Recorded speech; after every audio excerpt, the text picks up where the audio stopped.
ವರ್ಷ ಆದ್ಮೇಲೆ ಬಂದ್ರು ಈಗಲೂ ಸೂಪರ್. ನೋಡಿದ್ರೆ ಏನೋ ಹೊಸ ಫಿಲಮ್ ನೋಡ್ತಾ ಇದ್ದಂಗೆ ಅನಿಸ್ತಿದೆ. ನಮ್ಗೆ ಆ ಖುಷಿ ತಡೆಯೋಕ್ಕಾಯ್ತಲ್ಲ. ಬಾಸ್ ಯಾವತ್ತಿದ್ರು ಬಾಸೆ. ಕ್ರೇಸ್ ಕಾ ಬಾಪು, ಮಾಸ್ ಕಾ ಬಾಸು, ಡಿ ಬಾಸ್. ಜೈ ಡಿ ಬಾಸ್. ಕ್ರೇಜ್ ಕಾ ಬಾಪ್. ಸೂಪರ್ ಅಣ್ಣ, movie super, movie super, super movie. D boss ಗೆ ಜೈ. ನಮ್ಮ ಬಾಸ್ ಯಾರು? Challenging star D boss. ಚೆನ್ನಾಗಿ ಕರಿಯಕ್ಕಿಲ್ಲ ಕರಿಯ ಸೂಪರ್. ನಮ್ಮ ಬಾಸು ಚಾಲೆಂಜಿಂಗ್ ಸ್ಟಾರ್ ದರ್ಶನ್ಗೆ ಜೈ. ಬಾಸ್ ಯಾವತ್ತು ಫಿಲಮ್ ಸೂಪರ್. ಕರಿಯ ಮೂವಿ ಸೂಪರ್. ನಮ್ಮ ಬಾಸ್ ಡಿ ಬಾಸ್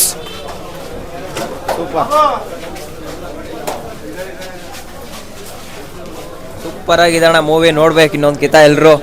ಇನ್ನೊಂದು 10 ಕಿತ ಬಿಟ್ರು, ಇನ್ನ 10 ಕಿತ ಬಿಟ್ರು ನೋಡ್ತೀವಿ ನಾವು. ಜೈ ಡಿ ಬಾಸ್. ಮುಗ್ದಿಲ್ಲ, ಇನ್ನ ಅರ್ಧ ಇದೆ. ಸೂಪರ್. ಸೂಪರ್. ಜೈ ಡಿ ಬಾಸ್. ಬಾಸ್ ಬಗ್ಗೆ ಏನಣ್ಣ ಹೇಳೋದು? ಎಲ್ಲ ರಿಲೀಸ್ ಆಗಿದೆ, ಇಲ್ಲ ಅಂತಲ್ಲ. ಬಟ್ ಇದೊಂದು ಫ್ಯಾನ್ಸ್ ಫಾಲೋಯಿಂಗು ಹೇಟರ್ಸ್ ಎಲ್ಲ ನೋಡಿದ್ರೆ ಗೊತ್ತಾಗುತ್ತೆ. ಮುಂಚೆ ಎಲ್ಲ ಹೇಳ್ತಿದ್ರಲ್ಲ, ಅವನ್ಯಾರೋ ನೆನ್ನೆ ಹೇಳಿದಾನೆ, ಅಪ್ಪು ಬಾಸ್ ಅವ್ರ ಫ್ಯಾನ್ಸ್ ಎಲ್ಲ ನಾವು ನಿಮ್ಮ ಕಡೆ ಇದ್ದೀನಿ ಅಂತ. ನೋಡ್ರಿ ಡಿ ಬಾಸ್ ಅಭಿಮಾನಿಗಳು ಇನ್ನೂ ಎಷ್ಟಿದ್ದಾರೆ ನೋಡ್ರಿ. ಇದು ಡಿ ಬಾಸ್ ಕ್ರೇಜ್. ಗೊತ್ತಾಗ್ತಿದ್ಯಾ? ಸುಮ್ಮನೆ ಈ ಮೀಡಿಯಾದವ್ರಿಗೆ ಫಸ್ಟ್ ಹೇಳ್ತೀನಿ, ಸುಮ್ಮನೆ ಅನ್ವಾಂಟೆಡ್ ಟಾಕ್ಸ್ ಎಲ್ಲ ಬಿಟ್ಬಿಡ್ರಿ, ಇರೋದನ್ನ ಮಾತಾಡ್ರಿ. ಬಾಸ್ನ ಹೆಂಗೆ ಉಳಿಸ್ಬೇಕು, ಹೆಂಗೆ ಬೆಳೆಸ್ಬೇಕು ಅವ್ರ ಬಾಸ್ ಫ್ಯಾನ್ಸ್ಗೆ ಗೊತ್ತು.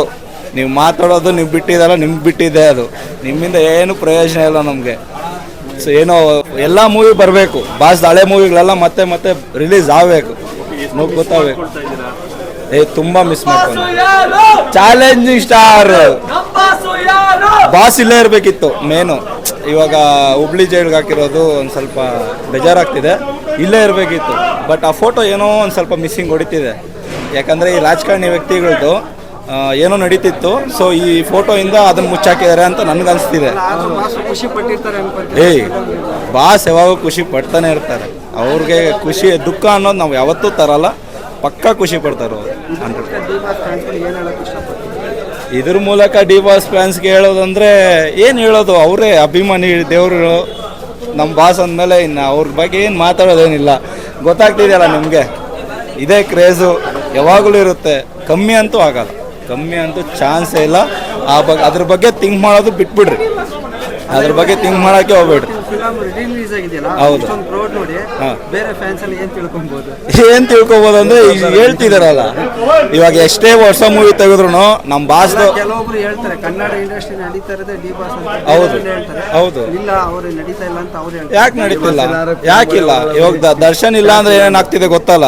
ಆಲ್ರೆಡಿ ಹೇಳಿದಾರೆ ಒಬ್ರು ಬಂದು, ಏನಂತ ಒಂದು ಸೋಷಿಯಲ್ ಮೀಡಿಯಾದಲ್ಲಿ ಅವರು ಬಂದು ಹೇಳಿದ್ದಾರೆ, ಒಂದು ದರ್ಶನ್ ಇಲ್ಲ ಅಂದರೆ ಎಷ್ಟು ಜನಕ್ಕೆ ಲಾಸ್ ಆಗ್ತಿದೆ, ಎಷ್ಟು ಜನಕ್ಕೆ ಮನೆಯಲ್ಲಿ ಊಟ ಇಲ್ಲ, ಅವರಿಂದ ಎಷ್ಟು ಜನ ಬದುಕ್ತಿದ್ದಾರೆ ಅಂತ ಒಬ್ರು ಆಲ್ರೆಡಿ ವಯಸ್ಸಾದವರೇ ಹೇಳಿದ್ದಾರೆ. ಅವ್ರು ಸೀನಿಯರೇ ಫಿಲಮಲ್ಲಿ. ಅವರೇ ಹೇಳಿದ್ಮೇಲೆ ಇನ್ನೇನಿದೆ ಅದರಲ್ಲಿ? ಫ್ಯಾನ್ಸ್ ಗಳೆಲ್ಲ ಹೇಳ್ತಾರೆ ನೀವು ಸುಖದಲ್ಲಿ ಇರ್ತೀವಿ ಅನ್ನೋ ಗೊತ್ತಿಲ್ಲ, ಕಷ್ಟ ಅಂತ ಬಂದಾಗ ಮೊದಲು ನಾವು ಇರ್ತೀವಿ ಅಂತ. ಹೌದು 100% ಇದೇ. ಅದು ಮುಂಚೆಯಿಂದನೂ ಇದ್ದೀವಿ, ಇವಾಗ ಅಂತೇನಿಲ್ಲ, ಮುಂಚೆಯಿಂದನೂ ಇದ್ದೀವಿ. ಇದ್ರ ಮುಂಚೆನೂ ಇರ್ತೀವಿ, ಇದ್ರ ಮೇಲೇನೂ ಇರ್ತೀವಿ. ಎಂಥ ಫಿಲಮ್ ಬಂದು ಡೆವಿಲ್ ಬರಲಿ, ಡೆವಿಲ್ಗೆ ಇನ್ನೂ ಇದ್ರಕ್ಕಿಂತ ತ್ರಿಬಲ್ ಆಗ್ಬಿಡುತ್ತೆ. ಮುಂಚೆ ಕಾಟೇರ ಮೂವಿ ಬಂದಾಗ ಇಲ್ಲಿ ಏನು ಮರಿ ಹೊಡೆದು ಸೆಲೆಬ್ರೇಟ್ ಮಾಡ್ರಿ, ಡೆವಿಲ್ ಬರಲಿ ಇನ್ನೂ ಜಾಸ್ತಿಯಾಗಿ ಮಾಡ್ತೀವಿ.